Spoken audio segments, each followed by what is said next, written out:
Welcome to the Daily Devo. Today we're talking about a child that brought good news.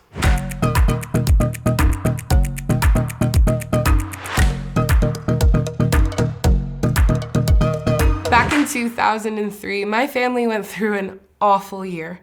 It felt like anything that could happen to a family happened. We had a fire in our house. We were then displaced. My grandma had a massive heart attack, resulting in her being in and out of different care facilities.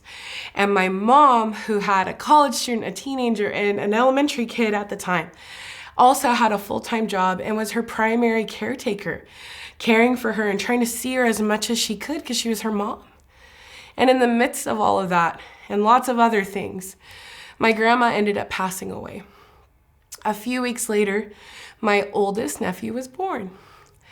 In the midst of pain and a horrible year, there was this baby who brought hope and love and goodness.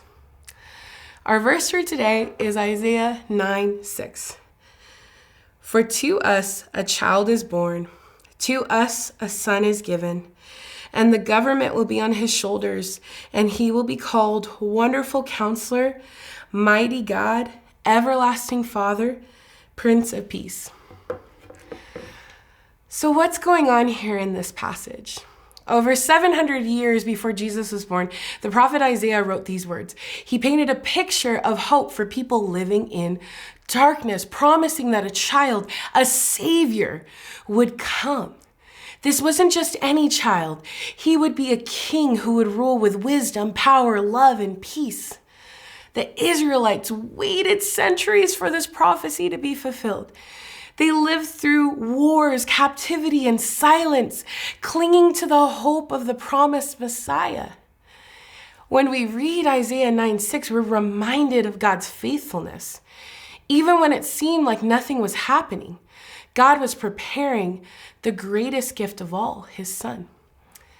The beauty of this verse is its simplicity. A child will be born for us, not just born into the world, but for us. Jesus didn't come as a distant king or a symbolic figure. He came as Emmanuel, which means God with us. He entered the world as a baby, vulnerable and humble, so he could relate to us and ultimately save us. This verse is a reminder that God's promises are personal. Jesus didn't come just for a crowd or a concept. He came for you. He came to be your wonderful counselor when life is confusing, your mighty God when you feel weak, your eternal Father when you need security, and your Prince of Peace when life feels chaotic. When I think about Isaiah 9:6, I'm reminded the gift of a baby. I'm actually having a baby soon. And so this verse takes on such a different meaning, empathizing with Mary. What's it like to carry a gift? But even more so for her, what a gift God's son is. See, Jesus chose to come into the world just like that, like a baby, helpless, vulnerable, dependent, because he wanted to meet us in our humanity. The gift could not be appreciated unless it was carried and given well. So how will you give Jesus to others around you in this season? This Christmas, we can pause and reflect on what it means that Jesus was born for you and for me. Do you need his wisdom, his strength, love, or peace in a specific area of your life? Take your burdens to him and trust that the child that was born in Bethlehem, who is also the King, holds the world and your heart. Thank you so much for watching the Daily Devo.